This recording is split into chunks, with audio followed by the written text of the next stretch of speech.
Evangelho segundo escreveu Mateus, capítulo 13. Vamos ler até o versículo 9. Amém? Diz assim a santa e poderosa palavra de Deus.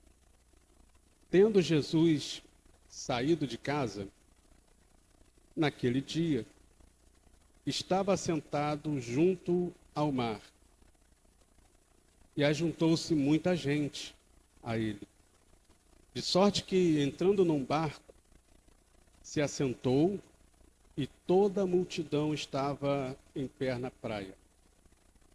E falou-lhe de muitas coisas por parábolas, dizendo: Eis que o semeador saiu a semear.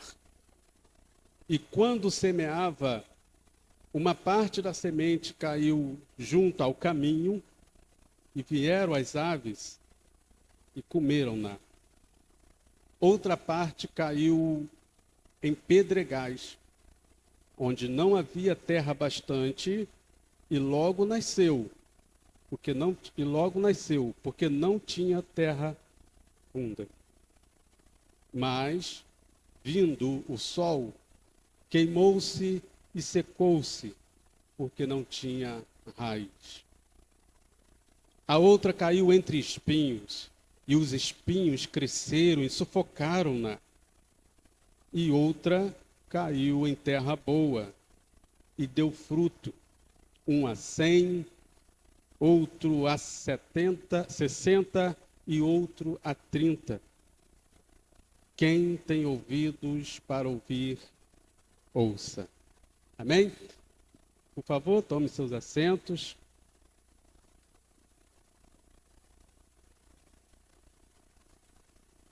Ouça com atenção.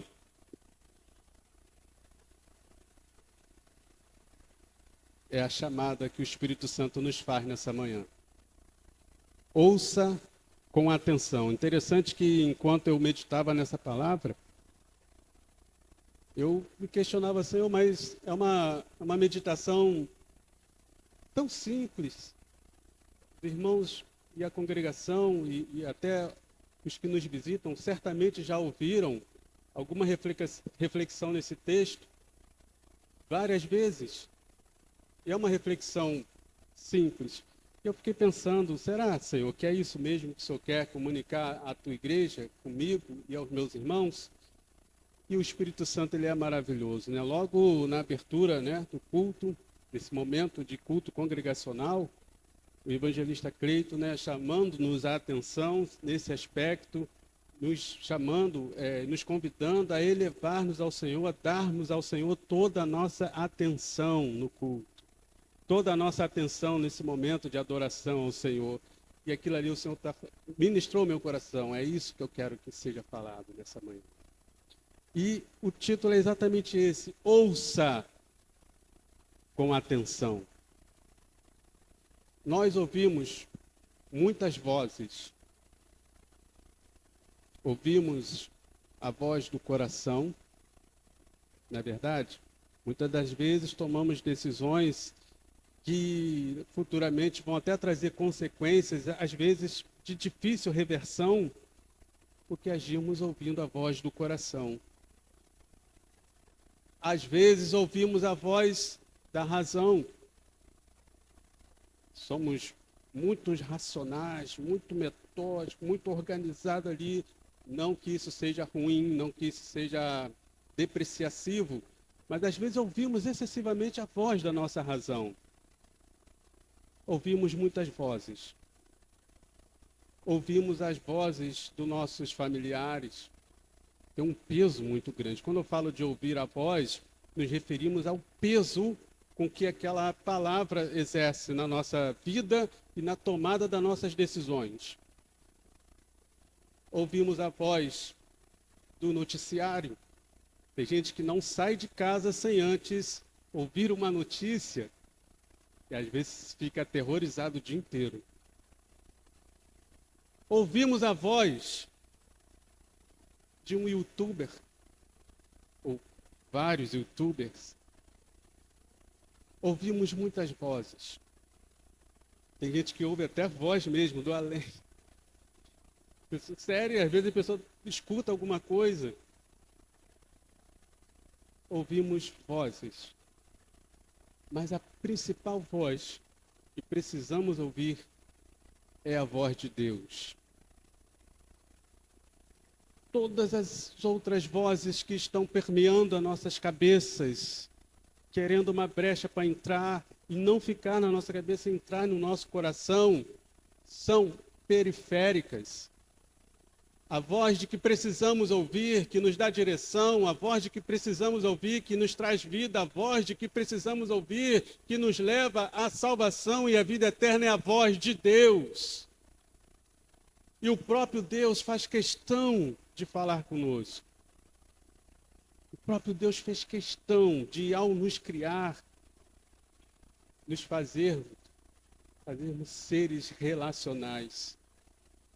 Nós somos seres relacionais por natureza, por constituição.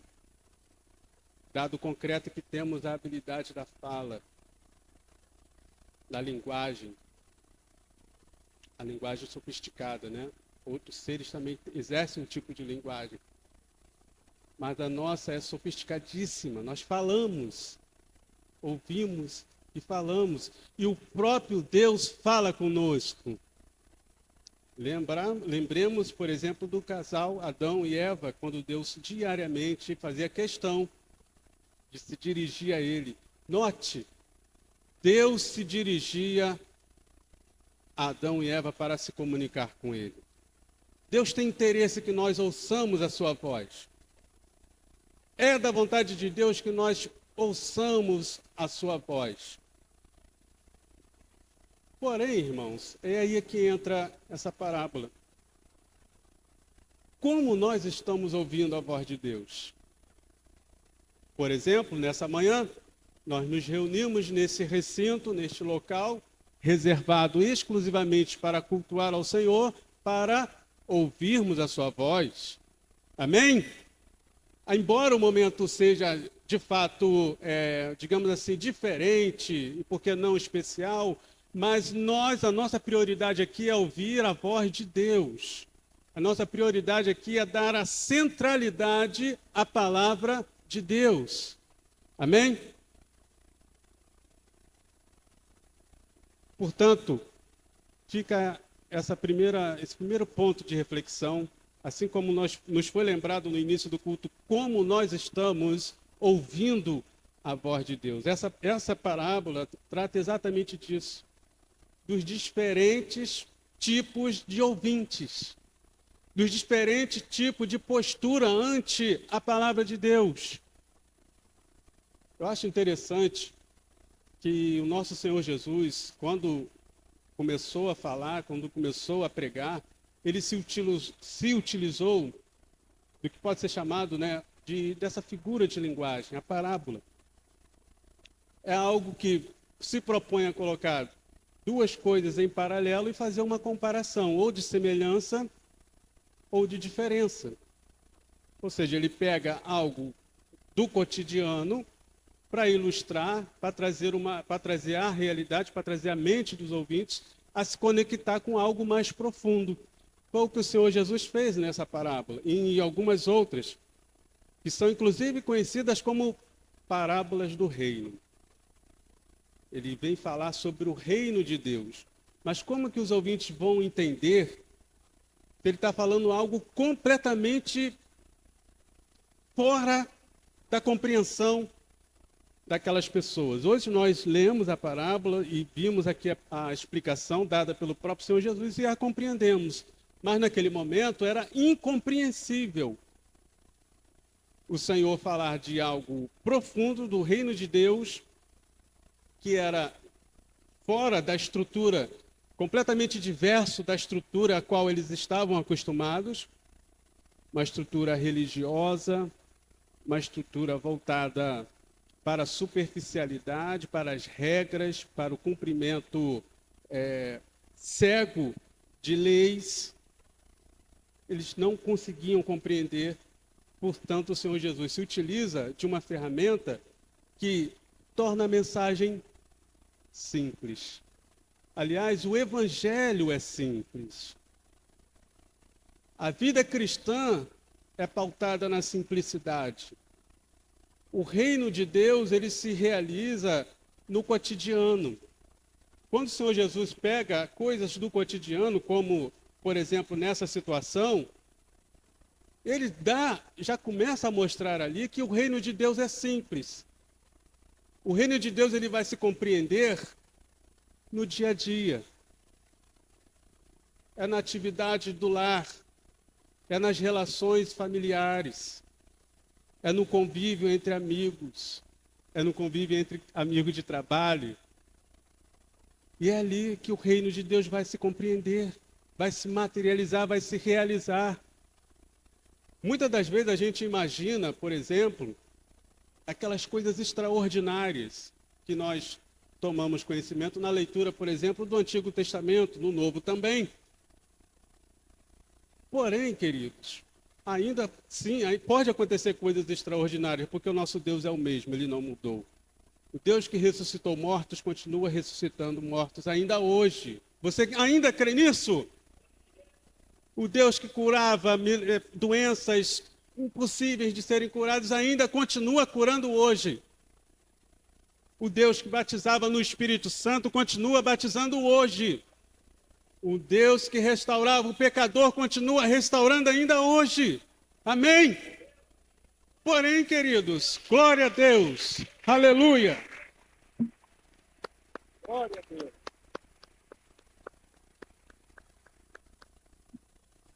Glória a Deus. Porém, o reino de Deus, ele vai se tornar visível e operante na simplicidade da vida, no cotidiano.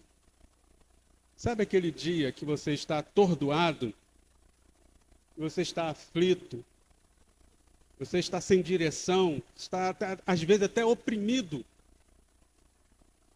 e chega, é algo simples e parece até banal, e chega alguém e te dá um bombom, para quem pode comer, doce, lógico. Chega alguém e te dá um abraço. Chega alguém, senta do seu lado e não fala nada.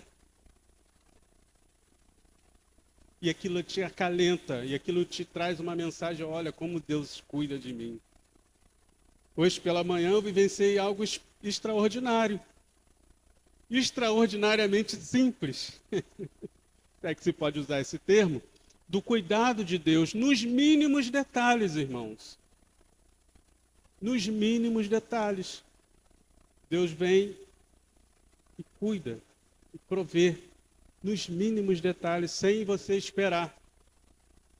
O reino de Deus ele vai se compreender nisso. Às vezes nós entramos com essa expectativa, vimos para uma reunião como essa, ou esperamos, quando somos convidados a ouvirmos a palavra de Deus, a vivenciarmos a vida com Deus, somos condicionados às vezes a pensar assim, não, mas eu quero ver coisas extraordinárias acontecendo. Quando o Senhor Jesus traz essa realidade aqui, de coisas simples, coisas do cotidiano, veja, ele sai de uma residência, da casa onde ele estava, toma um barquinho, vai a alto mar, se afasta da praia, da orla, e prega. E nisso que ele se afasta, ele vislumbra alguém semeando. Ele, vou aproveitar essa situação. Era algo do cotidiano deles. Estamos falando de uma sociedade agrícola, sociedade que vivia integralmente da pesca e da produção rural. Jesus vislumbra um semeador, alguém semeando, lançando as sementes. E o gesto era mais ou menos assim mesmo, ele jogava ao ar e as sementes iam sendo levadas. O próprio vento jogava a semente e espalhava. Jesus aproveitou, Jesus observando essa situação do cotidiano para trazer uma realidade do reino. O reino se compreende na vida diária. É nas nossas relações familiares que nós vivenciamos o reino de Deus. Deus tem governado a sua vida na sua casa? O Senhor tem governado a minha vida no meu trabalho? O Senhor tem governado a minha vida na minha escola. O Senhor tem governado a minha vida no comércio, onde eu frequento, onde eu consumo, onde eu compro. O Senhor tem governado a minha vida no trânsito. O Senhor tem governado a minha vida e a sua vida nos negócios que nós fechamos. É no dia a dia. É na simplicidade. E o Senhor ali trouxe essa realidade simples do semeador semeando, jogando uma semente, do terreno onde caía e do resultado, do que acontecia com aquela semente. Do que acontecia com aquela semente. E interessante nessa parábola aqui, que o foco, ele não está no semeador, o foco ele recai sobre a semente e sobre os ouvintes. Isso vai trazer algo, o Senhor ministrou algo interessante no meu coração, que inclusive digamos assim, me confortou ante ao nervosismo, ante a minha timidez de estar aqui vivendo esse momento. O foco não estava no semeador. O foco não está em quem está aqui, irmãos. O foco não está em quem anuncia. O foco está na palavra de Deus. A centralidade do culto não é o homem. A centralidade do culto é Cristo e a sua palavra. A centralidade na nossa vida não é as vozes que nós ouvimos. A centralidade na nossa vida é a palavra de Deus. Esse é o foco aqui. Observe nessa parábola que o semeador ele passa discreto. Ele passa quase que despercebido. Ele é citado somente. Portanto, a centralidade da palavra de Deus deve ser uma realidade na nossa vida. A centralidade da palavra de Deus deve ser uma realidade na nossa vida enquanto igreja. A centralidade da palavra de Deus deve ser uma realidade na nossa família, no nosso convívio, no nosso trabalho. A centralidade da palavra de Deus deve ser uma realidade no nosso cotidiano, irmãos. Precisamos viver a palavra de Deus, pensar na palavra de Deus, respirar a palavra de Deus. Não existe isso de, não, agora eu estou ouvindo a palavra, estou aqui no momento de reunião com a congregação, agora é o momento da palavra.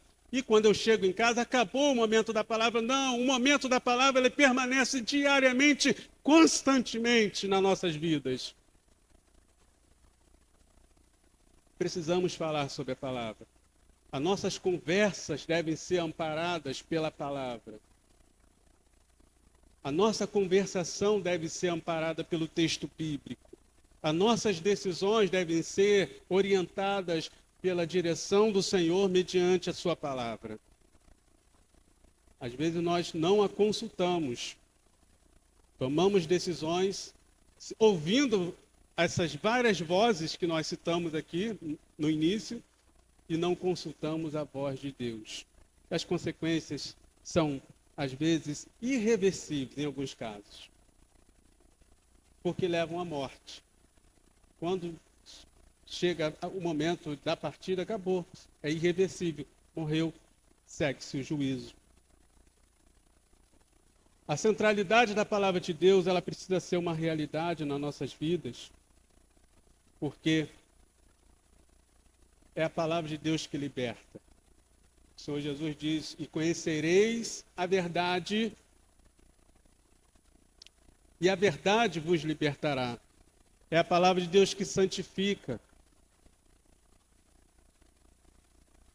O Senhor Jesus, orando pelos seus discípulos e por nós, lhe dizia, santifica-os na tua palavra. A tua palavra. Santifica-os na verdade. A tua palavra é a verdade. É a palavra de Deus que gera fé. Paulo vai dizer aos Romanos, a fé vem pelo ouvir o quê? A palavra de Deus. É a palavra de Deus que gera fé. Muitas das vezes nós estamos com a nossa fé cambaleante, nós estamos com a nossa fé ali sofrendo ataques na base, duvidando, ouvindo vozes estranhas, porque não estamos dando a devida atenção a palavra de Deus. O que você tem ouvido? O que nós temos ouvido? Cuidado com o que você tem ouvido. Cuidado com o que estamos colocando diante de nossos ouvidos. O que entra, ela vai para o coração. E aquilo ali vai governar toda a sua vida, todas as suas decisões. E vai determinar o destino da sua alma. É a palavra de Deus que ilumina nosso caminho. Já viu uma pessoa que está, por exemplo, sem direção, sem saber o que fazer? É verdade, irmãos, que em alguns momentos nós ficamos pensativos. Será que é isso mesmo? Será que eu devo fazer isso? Será que é o momento de tomar essa decisão? Mas existem situações em que a pessoa fica completamente no escuro. E, lamentavelmente, às vezes até cristão, que porta uma Bíblia debaixo do braço. Andando no escuro, sem saber o que fazer, uma pessoa que tem o Espírito Santo habitando na sua vida. Uma pessoa que tem a palavra de Deus, às vezes até mais de uma. Hoje nós, inclusive, colecionamos Bíblias. Para quem se dispõe a pregar, é importante sim ter uma variedade de Bíblia, de versões, enfim. E também todos os irmãos também, é importante ter no seu estudo, no seu devocional, comparar as versões, é importante. Porém, querido, não basta ter uma quantidade grande de Bíblias se não a meditarmos, se não a colocarmos em prática. Lembre-se, eu quero frisar muito isso, quando o Senhor Jesus traz a imagem de algo do cotidiano, é porque aquela verdade precisa ser colocada em prática. É algo prático, a parábola é algo prático, algo do cotidiano, algo do vivencial. A palavra de Deus, ela ilumina nosso caminho. Está sem direção, não sabe o que fazer, lógico, peça um conselho. Deus usa os seus servos para aconselhar, usa nossos pastores. Recorra a esse recurso dado pelo Senhor à sua igreja.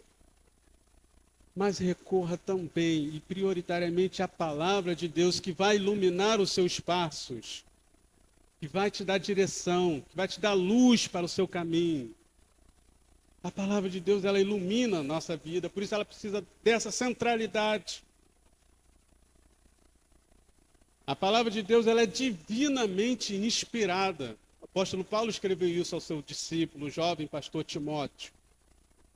Na sua segunda epístola, ali no capítulo 3, versículo 15 e 16, a palavra de Deus, ela é divinamente inspirada. Você não está lendo um conto, não está lendo um livro de história, embora contenha história, tenha muita coisa de história.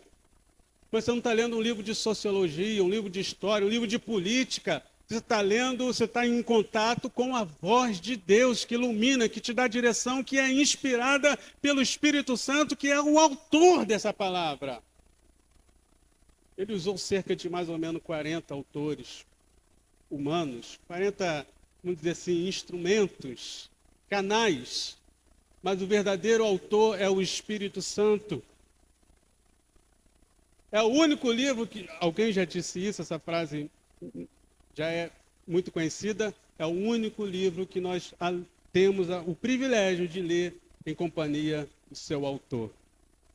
Não entendeu? Pergunte ao Espírito Santo. Amém? Senhor, não sei o que fazer.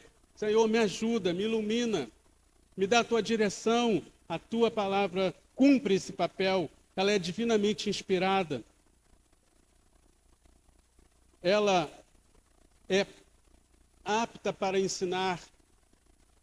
Lembra quando o Senhor, o Espírito Santo, nos trouxe o ensinamento aqui, logo no início do ano, a respeito de como semear, lançar a semente nos corações dos nossos filhos, semear a palavra de Deus nos corações dos nossos filhos. Ela é apta para ensinar, ela é apropriada para ensinar.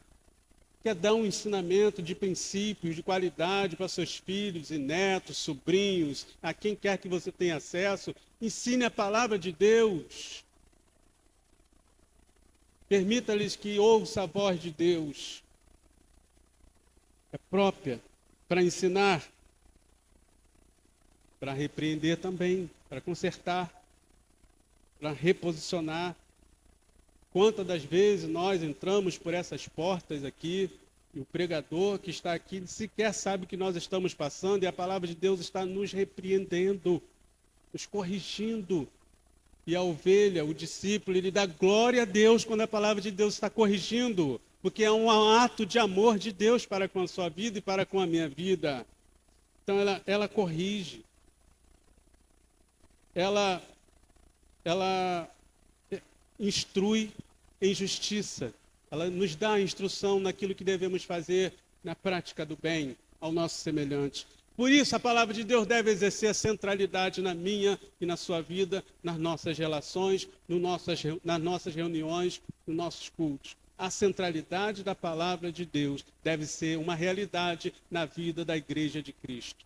Não é homens, não é coisa, não é parede, não é placa, não é rituais, mas o que deve exercer a centralidade no meu coração e na minha vida e na nossa vida é a santa e poderosa palavra de Deus. Qual o papel a palavra de Deus tem ocupado na sua vida? E isso tem uma ligação direta com o uso do tempo, com a administração do tempo. É muito fácil falar que a palavra de Deus ocupa centralidade na minha vida e eu passo das 24 horas que eu tenho por dia, passo mais de 10, 12, 14 horas fazendo outras coisas. E lá no finalzinho do dia, aqueles 5 minutinhos finais, já vou ler um versículo aqui. Aí abre Salmo, aponta o dedão e fala, opa, Deus está falando comigo. Mas você tem dedicado tempo a meditar na palavra de Deus? A palavra de Deus tem exercido primazia, tem tido prioridade na minha vida. Amém?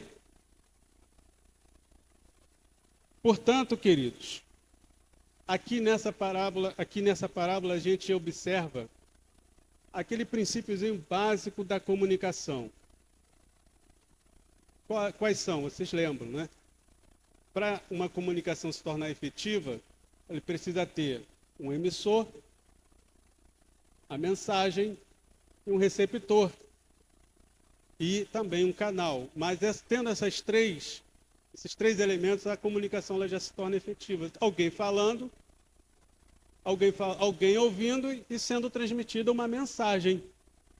E exatamente é isso que está configurado aqui nesse contexto. Temos o emissor, o semeador. É ele que lança a mensagem. Temos a mensagem, a palavra de Deus. E temos o receptor, os ouvintes, os solos, configurados aqui, prefigurado, tipificado como sendo os solos. O semeador é quem anuncia a palavra, como nós já vimos. E é interessante a gente notar que o semeador ele passa discreto aqui. Isso me faz lembrar de uma passagem em que João Batista, né, muito célebre essa mensagem, disse: importa que ele cresça e eu diminua. Importa que ele cresça e eu diminua. O semeador não é nada, o semeador não é ninguém, o semeador tem que desaparecer. A única função do semeador é semear, é lançar a semente. Nem a semente que ele lança é dele. Amém?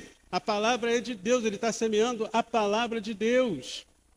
Ele vai lá onde fica o reservatório de semente, que não é dele, não pertence a ele, ele é um mordomo. Como nós queremos mandar naquilo que não é nosso, dizer, Senhor, eu não quero falar, Senhor, eu não quero pregar, eu quero pregar isso. Não! Nós somos dispenseiros da graça de Deus, apenas mordomos, apenas lance a semente.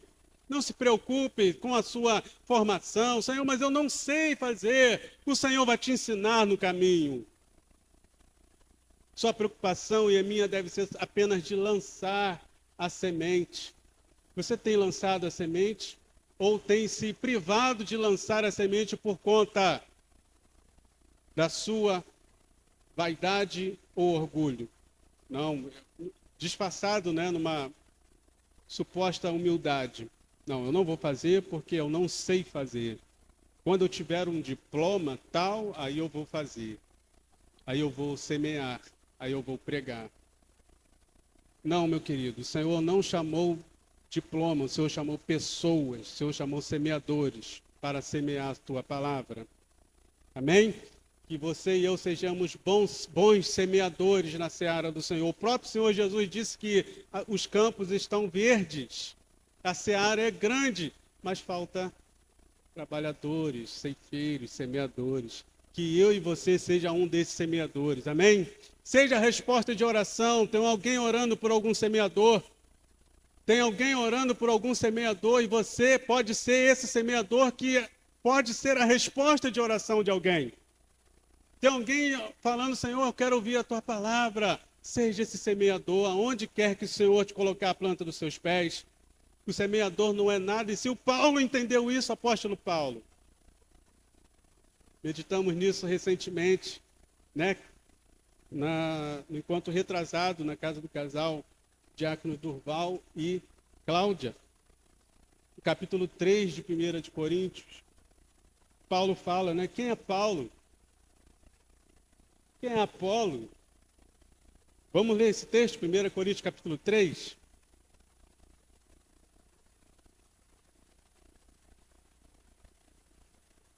Primeira carta de Paulo escrita à igreja de Corinto, no capítulo 3. A partir do verso 5, diz assim: Pois quem é Paulo? Quem é Apolo? Senão ministros pelos quais crestes, e conforme o que o Senhor deu a cada um. Eu plantei, Apolo regou, mas Deus deu o crescimento. Por isso, nem o que planta é alguma coisa, nem o que rega, mas Deus é que dá o crescimento. Amém? Não somos nada, somos apenas dispenseiros do Senhor. Por isso que o semeador aqui teve uma aparição, teve uma passagem discreta. Porque a glória, porque o foco não está em quem semeia, o foco está na palavra. Amém? Não está no semeador. O semeador apenas tem o trabalho de semear. Dá trabalho, irmão. Exige dedicação, exige amor. Mas eu e você, por conta própria, nós não conseguimos fazer isso. É o Espírito Santo que nos capacita, que nos condiciona, que nos reveste de poder para semearmos a palavra de Deus. Então, o semeador passou despercebido. Passou sem ser notado. Porque a honra não é dele, a glória não é dele, a importância não recai sobre quem semeia. Por isso, não se preocupe. Se Deus tem te chamado para uma missão, se Deus tem te chamado para um ministério, se Deus tem colocado diante de ti uma responsabilidade, não se preocupe. Busca ao Senhor. Fala, Senhor, eis-me aqui, eu quero apenas semear. Deixa eu semear. E lance. E no ato que ele semeava, irmãos, o próprio vento espalhava aquela semente. O que isso comunica com nós? Quando você e eu, quando nós semeamos a palavra de Deus, o vento, ele muitas das vezes simboliza o Espírito Santo, é um símbolo do Espírito Santo. Enquanto nós semeamos, o próprio Espírito Santo vai ministrando em nossos corações. Então não tem que se preocupar em você jogar ali, não, eu quero falar com fulano. Não, irmãos, está repreendido isso em nome de Jesus. Você vai falar aquilo que o Senhor manda você falar. E o Espírito Santo vai distribuindo a cada um. O Espírito Santo vai levando em cada terreno, em cada solo. Vai caber a cada solo de se situar ali na sua situação. Então o Espírito Santo vai ministrando em nossos corações. À medida que nós estamos aqui, que o Espírito Santo está falando, ele está espalhando a semente nos corações. Agora, como está o solo do seu coração? A semente está sendo semeada. Como está o solo do seu coração? Aí ele apresenta alguns solos. Isso ele vai falar mais à frente, quando ele vai pedir, quando os discípulos o chamam à parte e perguntam, Senhor, mas que parábola é essa? O que é isso que você está falando? Observe, irmãos, que nessa passagem, como em tantas outras, ele ensinava para as multidões. Muitos ouviram, não entenderam e foram embora sem entender. Não faziam questão. Ali o Senhor já percebeu a configuração desses solos. Por isso que ele trouxe essa aplicação, como nós vamos ler mais à frente. Ouviram, era muita gente que ouvia, muitas pessoas ouviram. Alguns ouviram, não entenderam e foram embora. Outros ouviram, entenderam mais ou menos. Acho que o que ele está falando aí faz sentido. Eu vou pensar se eu vou seguir ele. Mas aqueles que amam a palavra de Deus, que amavam os ensinamentos de Jesus, que estavam próximo deles, Senhor, eu não entendi não, tem como você me explicar isso aí? Percebe a diferença daquele que, um solo fértil de um solo endurecido, petrificado? Tem sede da palavra de Deus, tem sede pelos ensinamentos de Cristo. Muitos ouviram e foram embora, viraram as costas. Por isso que Jesus vai dizer, a partir do versículo 19, ele vai trazer uma aplicação vai trazer uma explicação respondendo a uma indagação dos discípulos. No verso 19 do capítulo 13 de Mateus, que é onde nós estamos lendo, é a continuação, a aplicação dessa parábola. Ele vai dizer, ouvindo alguém a palavra do reino, lembra que nós falamos, as parábolas do reino. Lucas vai dizer que, falando dessa passagem aqui, dessa parábola, ele vai dizer explicitamente, Lucas no capítulo 8, no verso 11, palavra de Deus, que a semente é a palavra de Deus. Aqui Mateus usa a palavra do reino.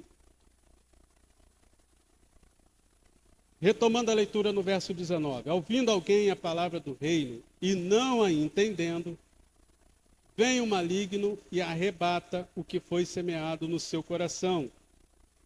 Este é o que foi semeado junto ao caminho. O que foi semeado em pedregais é o que ouve a palavra e logo a recebe com alegria, mas não tem raiz em si mesmo, antes é de pouca duração. E chegada a angústia e a perseguição por causa da palavra, logo se ofende. E o que foi semeado entre espinhos é o que ouve a palavra, mas os cuidados deste mundo e a sedução das riquezas sufocam a palavra e fica infrutífera.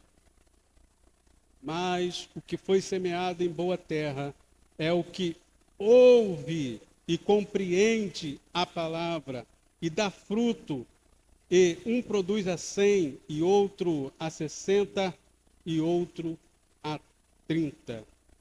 E aqui ele traz essa aplicação, o terreno rochoso, irmãos, o terreno, a terra seca, são aquele tipo de ouvinte que se recusa a ouvir a palavra de Deus.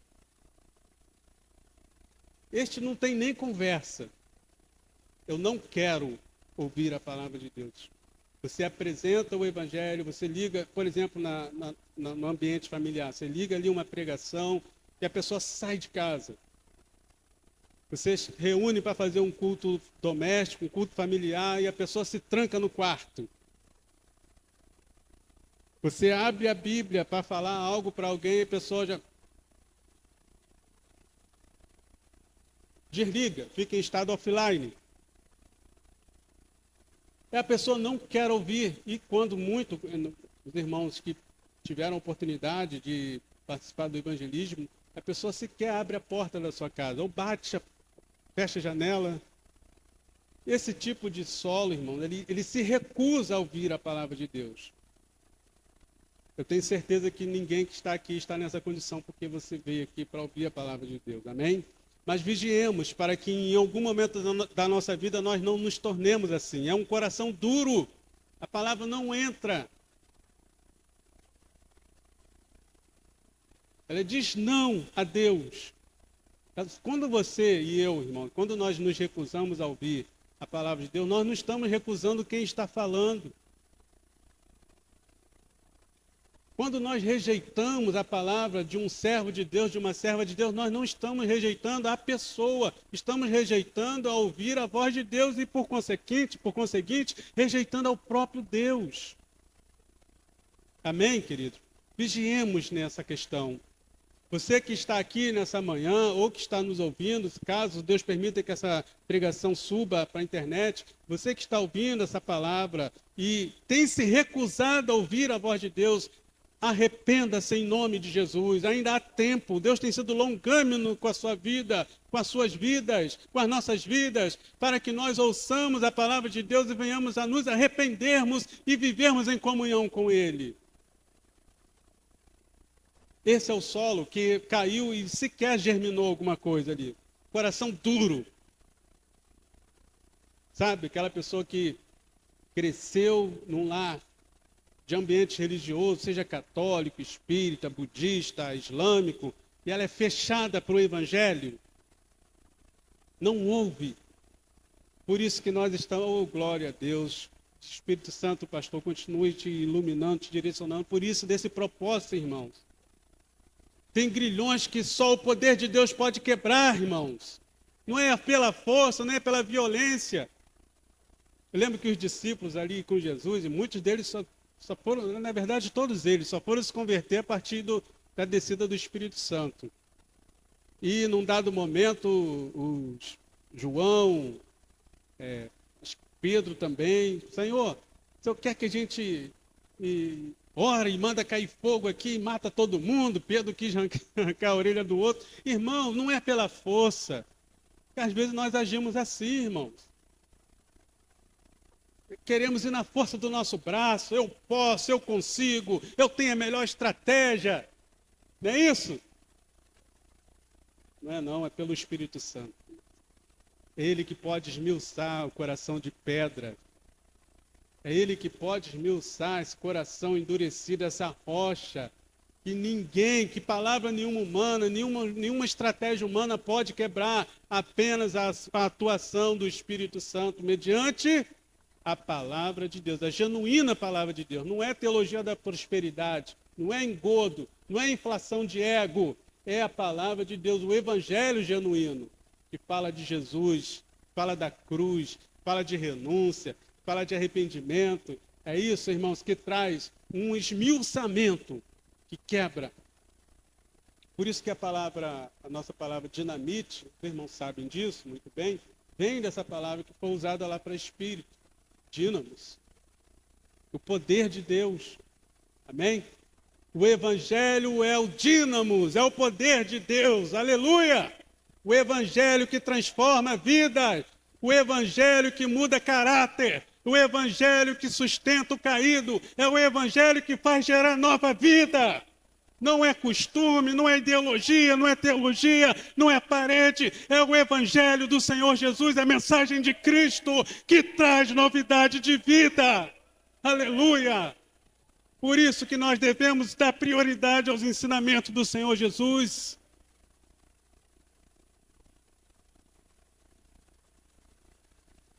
Para que você vai ficar estudando quantos metros tinha a arca? Curiosidade, amém, beleza, é bom você saber, né?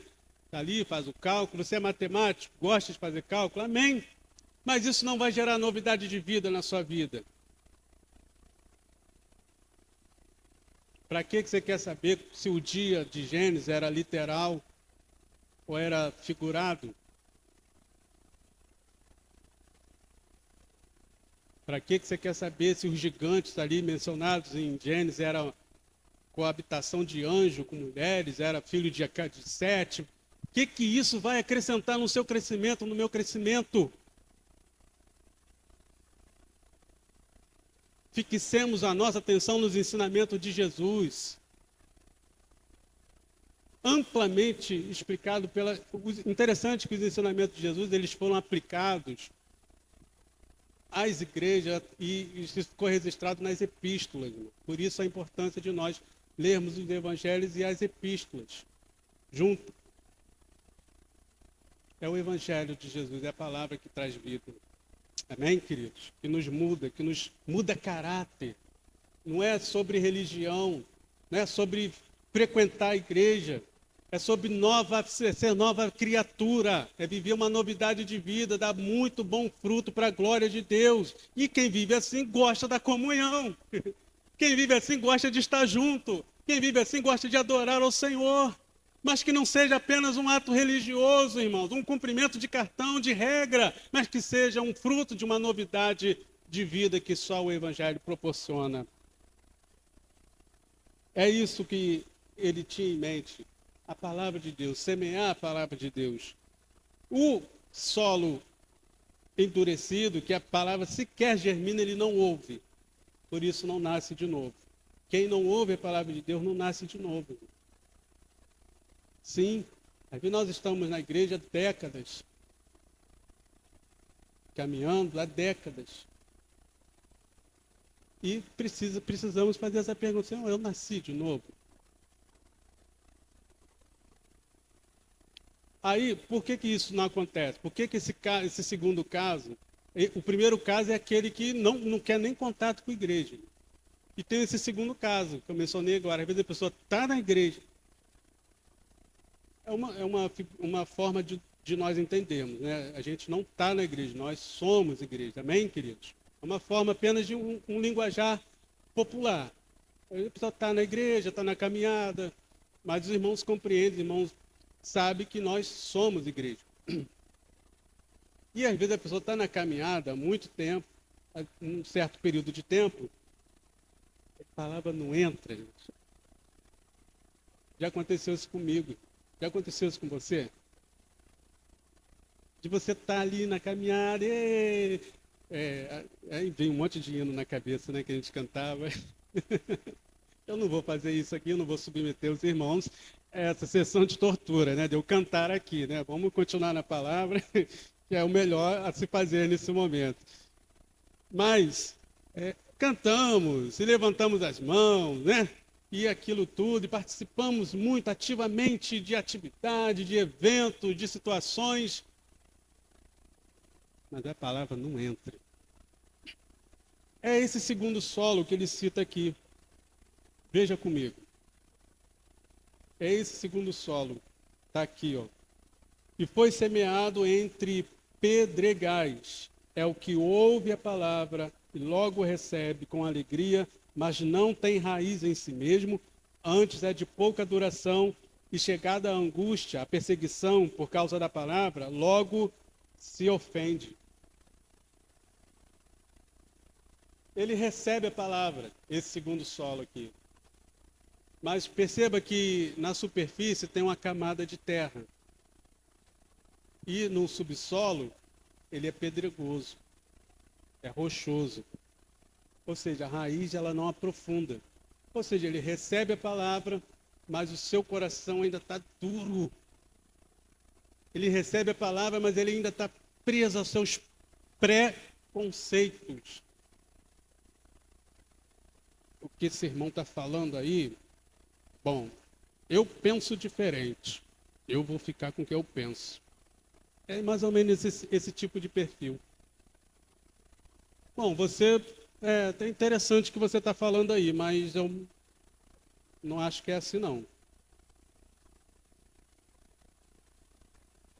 Ele é cheio de convicção. Ele não tem um coração ensinável. Ele já vem para a comunidade da fé com sua predisposto a impor o que ele pensa. Por isso que esse projeto ao qual nós estamos, que o nosso ministério tem desenvolvido, o projeto, na verdade, é o Quero Congregar, ele é muito desafiador. Como toda a comunidade cristã, quando se reúne, vem pessoas de tudo quanto é formação, e muitas das vezes a pessoa quer impor, quer fazer valer o que ela pensa, ela não está aberta a aprender, ela não tem um coração ensinável. É o que eu penso e acabou. Ponto final. É esse solo aqui. Ele ouve, né, tem uma camadinha de terra ali por cima, germina alguma coisa, mas não cria raiz. Ele é instável. Um dia tá, um dia não tá, um dia quer, um dia não quer. Um dia tá bom, um dia tá ruim. Porque não está enraizado, irmãos. Para criar raiz precisa estar na palavra. A semente, a raiz precisa ir ao profundo. E esse solo também ele pode tipificar a situação que a palavra ela entra na mente da pessoa, mas seu coração está fechado. Ela está ouvindo, ela está percebendo que aquilo ali tem sentido, mas seu coração está fechado. Às vezes, por conta de que tem um perdão para liberar. Às vezes, por conta de que tem um problema a se resolver com alguém e não resolve. Às vezes é uma ferida que foi aberta e ela se recusa a buscar o caminho da cura.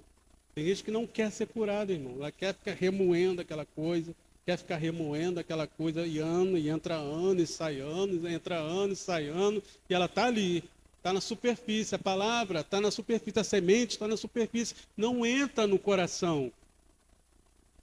Que em nome do Senhor Jesus Cristo, que nessa manhã há poder no nome de Jesus, que toda petrificação de coração seja quebrada em nome de Jesus, que perdão seja liberado nessa manhã, que reconciliação seja feita nesse dia, que em nome de Jesus a palavra de Deus penetre e ache lugar em nossos corações, não fique somente no nosso entendimento, em nome de Jesus. É esse solo aqui, esse solo está no meio da gente, está aqui.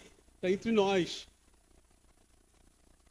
A palavra não entra. Entra culto, sai culto, entra culto, sai de culto. E a palavra não entra, porque está na superfície. O coração está fechado. A semelhança do ímpio. Veja que dado interessante. Coração petrificado. Ele está o subsolo rochoso. E por fim nós temos, e tem ainda um segundo solo aqui, eu vou adiantar para a gente caminhar para a segunda parte, que é o que foi semeado entre espinhos, é o que ouve a palavra, mas os cuidados deste mundo e a sedução das riquezas sufocam a palavra de Deus e fica infrutífera. É o mesmo caso, está entre nós. Está no nosso meio, mas uns olhares, está com um olho no pastor e outro no mundo. Vou mudar o ditado, né? Está olhando, está aqui, mas está pensando no jogo logo mais. Está pensando no seu compromisso de amanhã, segunda-feira. Está pensando na louça que tem que lavar. Está pensando no carro que tem que lavar. Está pensando na conta que tem que pagar e não tem dinheiro. Em vez de depender de Deus, fica aflito. E está aqui, mas está pensando com os cuidados da vida. Como é que eu vou resolver isso? O louvor, fluindo aqui. Palavra sendo semeada. O evangelista Cleide trouxe muito bem isso. Foi por isso que foi a confirmação da palavra de Deus. E a pessoa está pensando na conta, pensando na dívida, pensando no compromisso, pensando no que o outro falou semana passada. Aí o irmão falou com ele 3 meses atrás, e o irmão sumiu, o irmão apareceu. Aí ele lembra do negócio que o irmão falou 3 meses atrás, e o coração está ali, meu Deus do céu, a palavra não entra. Meu irmão, nós estamos na presença de Deus, aleluia! Quer coisa melhor do que estar na presença de Deus? Esqueça tudo, esqueça o que ficou para trás, esqueça o que está por lá. Amanhã o Senhor vai te dar a direção. Lembra que a palavra de Deus ilumina o nosso caminho. Ele vai te dar a direção do que fazer. Ele vai te dar a resposta, Ele vai te dar o recurso, o suprimento. E se não der, glória a Deus também. Amém, igreja? Nós somos do Senhor, quer vivamos, quer morramos, somos do Senhor. Aleluia! É assim que deve ser a nossa vida, irmão. Esqueça o que está te preocupando nessa manhã. Alegre-se no Senhor. Glorifique ao Senhor, exalte ao Senhor. Abrace mais, como diz nosso pastorzão. Meu Deus do céu. Não vou nem olhar para ele, senão não consigo terminar. Abrace mais, querido. Sorria mais. converse mais, vamos estar juntos. Esqueça o que tem que ser resolvido, vai ser resolvido no seu devido tempo, e o próprio Deus vai te dar a solução, vai te dar a estratégia. E se não der, Ele vai estar contigo, passando também naquela peleja, naquele mar bravio. E a Deus vai ser dada sempre toda a glória. Por isso, não deixe que as preocupações dessa vida sufoquem a palavra de Deus que está sendo semeada em nossos corações. E aquele que ouve a palavra é o que dá fruto, é o que frutifica, é o que ama, é o que perdoa, é o que se arrepende, é o que louva a Deus de coração, é o que dá atenção à voz de Deus. Amém? Que nós sejamos esse solo fértil. Qual tem sido o solo do seu coração? Como tem sido o solo do seu coração?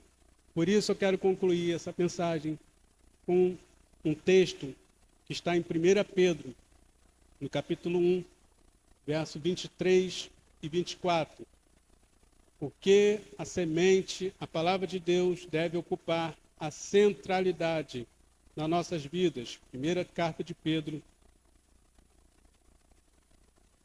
capítulo 1, versículo 23 e 24. Porque a palavra de Deus, ela proporciona isso aqui, veja bem, sendo de novo gerados, não de semente corruptível, mas da incorruptível, não de semente deteriorável, que se perde, que perece, mas da que não perece. Pela palavra de Deus, aleluia, viva e que permanece para sempre. Porque toda a carne é como a erva, e toda a glória do homem é como a flor da erva. Secou-se a erva, caiu a sua flor. Mas a palavra do Senhor permanece para sempre. E esta é a palavra que foi evangelizada. E esta é a palavra que foi semeada. E essa é a palavra de Deus que tem sido semeada em nossos corações. Que o nosso solo, o solo do nosso coração, seja um solo fértil para acolher a palavra de Deus e ela dar fruto para a glória de Deus. E o fruto de que nós falamos é uma novidade de vida, vida sendo gerada, um novo ser, uma nova criatura, onde eu e você possamos dizer, já não vivo mais eu, mas Cristo vive em mim. Eu quero convidar você nessa manhã a orar comigo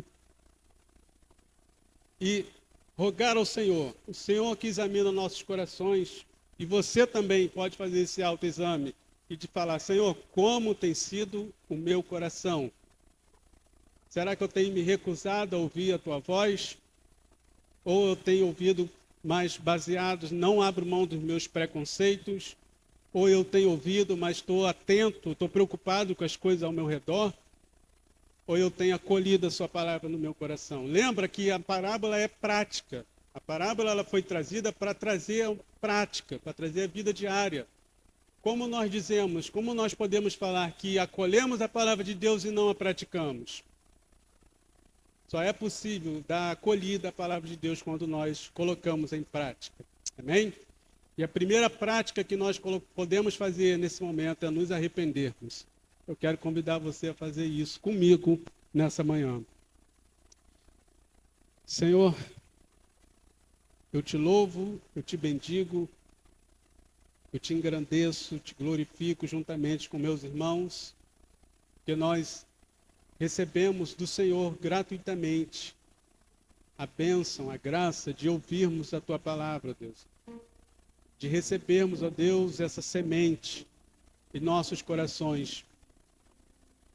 Deus, a semelhança do que o Senhor Jesus contemplou naquele momento, quando ele estava, Deus, naquele barco, via vários coraçõezinhos ali, ó Deus, de várias formas. Assim também somos nós aqui hoje. O Senhor tem contemplado cada coração, ó Deus. Pai, se tem algum coração endurecido, ó Pai amado, fechado ao Evangelho, fechado à palavra, Deus, que pelo poder do Espírito Santo, esse coração possa ser, ó Deus, esmiuçado, ó Deus, e seja colocado ali um coração de carne, ó Pai. que essa pessoa possa reconhecer a Ti como o único e suficiente Salvador, possa reconhecer a Ti, ó Deus, como aquele que foi o único capaz, ó Deus, de oferecer o sacrifício perfeito, de que era necessário, porque todos nós, ó Deus, estávamos destinados à condenação e à morte, e precisava de um sacrifício perfeito. E só o Senhor Jesus foi capaz de fazer isso.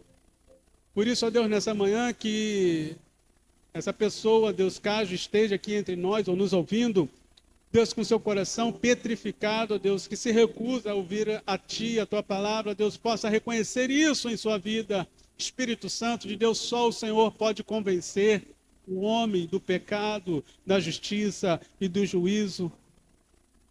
O nosso papel aqui é apenas semear, Pai. Apenas divulgar, apenas compartilhar a palavra, mas é o Senhor, ó Deus, que convence. Por isso, Espírito Santo, nessa manhã, esteja convencendo corações, ó Pai. Ó Deus, esteja levando a um profundo e genuíno arrependimento, ó Deus, com confissão de pecados, ó Deus. Em nome de Jesus, ó Pai amado. Aqueles corações também, ó Deus, que estão, ó Deus, presos, ó Pai amado, às suas convicções, aos seus preconceitos, ó Pai, que nesse momento eles possam ser convencidos da verdade, da única verdade, que é a Tua palavra, Senhor. Ó Deus, aqueles também que estão aflitos, ansiosos, ó Deus amado, perturbados com as preocupações da vida, ó Pai amado, e a Tua palavra acaba ficando em segundo plano, acaba colocando de lado, ó Deus. Oh, Senhor amado, conforta esse coração, ó Deus, traga esse coração, meu Deus, da centralidade da Tua palavra, que ele possa se lembrar que o Senhor é o provedor, o Senhor é o nosso pastor, e nada nos faltará, nós podemos descansar em Ti, ó Pai. Que ele possa se lembrar de que o Senhor nos orienta a lançarmos sobre o Senhor toda a nossa ansiedade, ó Pai. E que a paz do Senhor, que excede todo entendimento, possa habitar em nossos corações. Faça esse coraçãozinho aflito lembrar disso, Senhor.